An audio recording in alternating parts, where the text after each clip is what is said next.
जय श्री श्याम दोस्तों, grooming business insights में आपका स्वागत है। शुरुआत करेंगे आज की अपनी पहली बड़ी अपडेट से। पहली बड़ी अपडेट में हम बात करेंगे हिंडनबर्ग रिसर्च के बारे में। आपको पता होगा कि यह ऑर्गेनाइजेशन अमेरिका में बेस्ड है और कुछ समय पहले इन्होंने देश की सबसे बड़ी कंपनीज में से एक अडानी ग्रुप के ऊपर एक रिपोर्ट लॉन्च करी थी, जिसके बाद से अडानी ग्रुप के जो शेयर्स हैं उनमें एक भारी गिरावट हुई थी।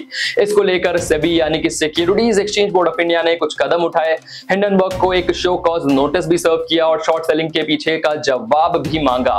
और अब यहां पर सेबी की रिपोर्ट का जवाब हिंडनबर्ग ने दे दिया है। हिंडनबर्ग ने कहा है कि ये जो नोटिस है ये पूरी तरह से नॉनसेंस है। यहां पर हिंडनबर्ग ने कहा है कि किस तरह से सेबी काम कर रहा है अडानी ग्रुप के हितों को प्रोटेक्ट करने के लिए। जी हां, सेबी के ऊपर भी आरोप लगाए गए हैं कि किस तरह से ये अडानी ग्रुप को ही प्रोटेक्ट कर रहा है। इसके अलावा हिंडनबर्ग ने सेबी और उदय कोटक को लेकर एक बड़े आरोप लगाए हैं। बता दें आपको कि सेबी के ऊपर यहां पर आरोप लगा है कि किस तरह से शॉर्ट सेलिंग मामले में कोटक महिंद्रा बैंक का नाम भी छुपाया जा रहा है। हिंडनबर्ग ने कहा है कि किस तरह से कोटक महिंद्रा बैंक के जो फाउंडर हैं उदय कोटक, इन्होंने ओवरसीज एक ऐसा फंड क्रिएट किया है जिसका काम है अडानी ग्रुप के स्टॉक्स के अगेंस्ट बेट करना।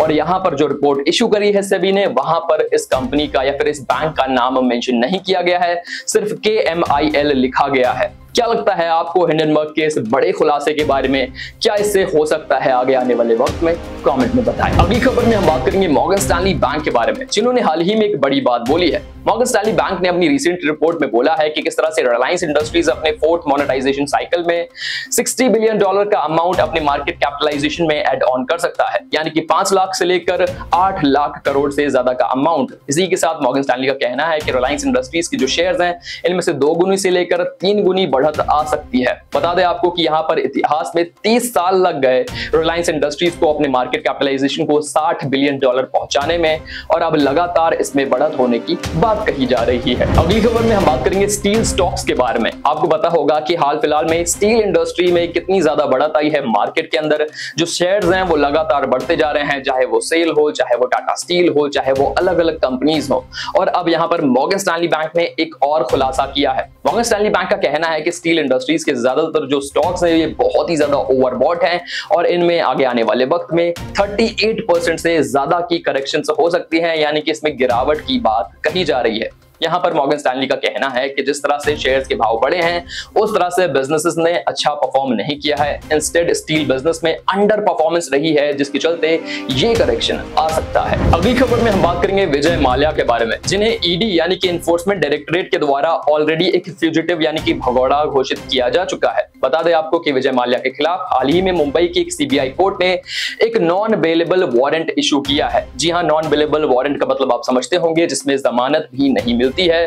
और ये मामला जुड़ा है 180 करोड़ के इंडियन ओवरसीज बैंक फ्रॉड से जुड़ा है। बता दें आपको कि यहां पर विजय माल्या के ऊपर आरोप है कि इन्होंने विलफुली बैंक का जो लोन है उसे नहीं चुकाया, जिसके बाद से इनके ऊपर ये कार्रवाई की गई है। बता दें आपको कि विजय माल्या इस वक्त लंदन में रह रहे हैं और हाल ही में खबरें भी आई थी कि इन्होंने अपने बेटे सिद्धार्थ माल्या की शादी भी धूमधाम से की है। अगली खबर में हम बात करेंगे प्रमोटर्स स्टेक सेल के बारे में। अपडेट के मुताबिक देश के अंदर साल 2024 में अब तक $10.5 बिलियन से ज्यादा के स्टेक्स प्रमोटर्स ने, यानी कि उन लोगों ने जो अपनी कंपनीज में बड़ी हिस्सेदारी रखते हैं, उन्होंने अपनी हिस्सेदारी को सेल करके कमाए हैं। बता दें आपको कि यहां 87,000 करोड़ से भी ज्यादा का अमाउंट प्रमोटर्स ने इकट्ठा किया है। 37 से भी ज्यादा कंपनीज की बात कही जा रही है। बता दें आपको कि पिछले 5 सालों में ये एक बड़ा अमाउंट है जो अब तक का प्रमोटर्स के द्वारा कैश आउट किया गया है। अगली खबर में हम बात करेंगे पतंजलि फूड्स के बारे में। जी हां, आचार्य बालकृष्ण और बाबा रामदेव की कंपनी पतंजलि फूड्स के जो बोर्ड मेंबर्स हैं, उन्होंने हाल ही में अपनी पेरेंट कंपनी पतंजलि आयुर्वेद के नॉन फूड बिजनेस को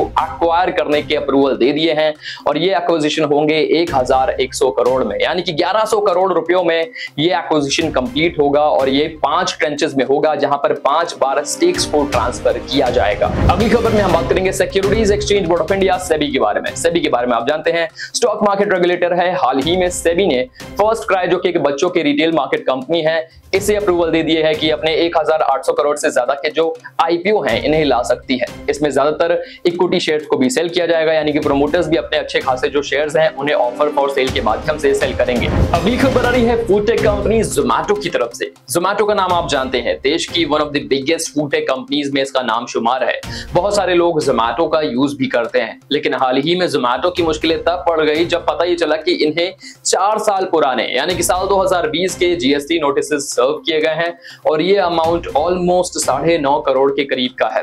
इसमें से जो मेन टैक्स का अमाउंट है ये 5 करोड़ का है, एडिशनल जो इंटरेस्ट लगाया गया है ये ऑलमोस्ट 4 करोड़ के करीब है और वहीं पर 50 लाख की पेनल्टी भी लगाई गई है। हालांकि जोमैटो ने इस पर सफाई देते हुए कहा है कि हम इसके खिलाफ अपील करेंगे, कोई टैक्स लायबिलिटी यहां पर नहीं बनती है और इससे हमारे फाइनेंशियल्स पर कोई असर नहीं पड़ेगा। अगली खबर आ रही है एनएचआरसी यानी कि नेशनल ह्यूमन राइट कमीशन की तरफ से, जिसने हाल ही में एक्शन लिया है, सो मोटो कॉग्निजेंस लेने की बात कही है फॉक्सकॉन के ऊपर। फॉक्सकॉन जो कि एप्पल का सप्लायर है, चाइनीज कंपनी है, हाल ही में फॉक्सकॉन के ऊपर ये आरोप लग रहे थे कि विवाहित महिलाओं के साथ फॉक्सकॉन ने भेदभाव किया है, विवाहित महिलाओं को यहाँ पर जॉब्स नहीं दी जा रही हैं, उनकी जॉब्स टर्मिनेट की जा रही हैं, ऐसी खबरें सामने आ रही थी और अब एनएचआरसी ने एक मोर्चा खोल दिया है। हालांकि फॉक्सकॉन ने अपनी तरफ से सफाई देते हुए कहा था कि किसी भी तरह का भेदभाव हमारी किसी भी कंपनी में नहीं होता है।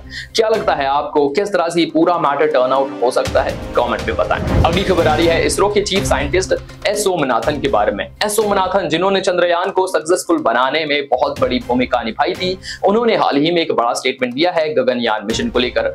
गगनयान मिशन के बारे में आप समझते होंगे, हमारे देश के जो एस्ट्रोनॉट्स हैं उन्हें स्पेस में भेजने का जो मिशन है उसे ही गगनयान मिशन कहते हैं और इसकी तारीख साल 2025 में तय की गई है। बताएं आपको कि यहाँ पर इसरो के जो चीफ साइंटिस्ट हैं सोमनाथन, इन्होंने एक टिप्पणी करी है और कहा है कि हम बहुत ज्यादा गर्व महसूस करेंगे अगर प्रधानमंत्री नरेंद्र मोदी को भी हम स्पेस में भेज पाए।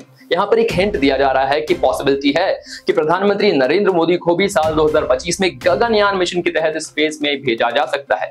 फिलहाल इस पर कोई कंफर्मेशन तो नहीं आया है, लेकिन फिलहाल इसे एक पॉसिबिलिटी माना जा रहा है। अगली खबर में हम बात करेंगे मुंबई के रियल एस्टेट सेक्टर में किस तरह से भारी बारिश और वाटर लॉगिंग की समस्या की वजह से भारी इंपैक्ट पड़ रहा है। आपको बता दें कि मुंबई के ऐसे कई इलाके हैं जहां पर पानी बरसते ही 10 मिनट के अंदर वाटर लॉगिंग की समस्या सामने आती है और इन इलाकों में जो प्राइसेस हैं पर स्क्वायर फीट ये 40,000 से भी ज्यादा के हैं और माना यह जा रहा है कि अब इस सेक्टर में 10 से लेकर 20% की गिरावट भी दर्ज की जा सकती है, क्योंकि पानी की समस्या की वजह से जो रेंटल इनकम है इस पर भी भारी इंपैक्ट हो रहा है। अगली खबर में हम बात करेंगे इंडिया की सबसे ज्यादा एक्सपेंसिव सिटी के बारे में, जो फॉरेनर्स के लिए भी काफी एक्सपेंसिव रह रही है।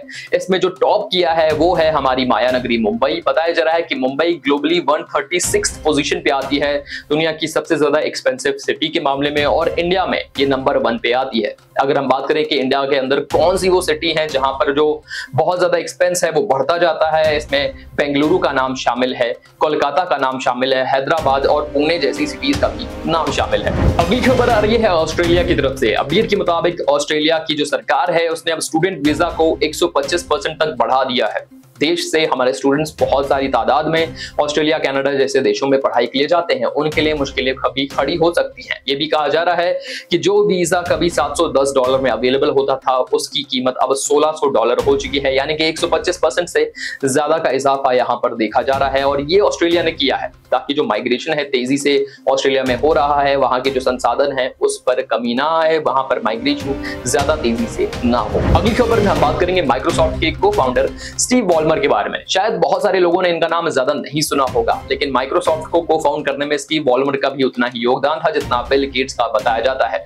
और ये भी कहा जा रहा है कि स्टीव वॉलमर इस वक्त बिल गेट्स से भी ज्यादा रईस शख्स हैं। बिल गेट्स दुनिया के 7वें सबसे अमीर शख्स बताए जाते हैं और स्टीव वॉलमर इस वक्त दुनिया के 6ठे सबसे रईस शख्स बताए जाते हैं। इनकी जो संपत्ति है ये $157 बिलियन से ज्यादा की है। यहाँ हम समाप्त करते हैं आज के अपनी डेली बिजनेस इनसाइट्स को। आई होप आपको इस वीडियो से वैल्यू मिल रही होगी। हमारी यहाँ पर एक ही कोशिश रहती है कि किस तरह से अखबार के पन्नों से निकलकर आपको एक छोटे से वीडियो में ज्यादातर जो वैल्यूएबल इनसाइट्स हैं वो आसानी से प्रोवाइड की जाएं।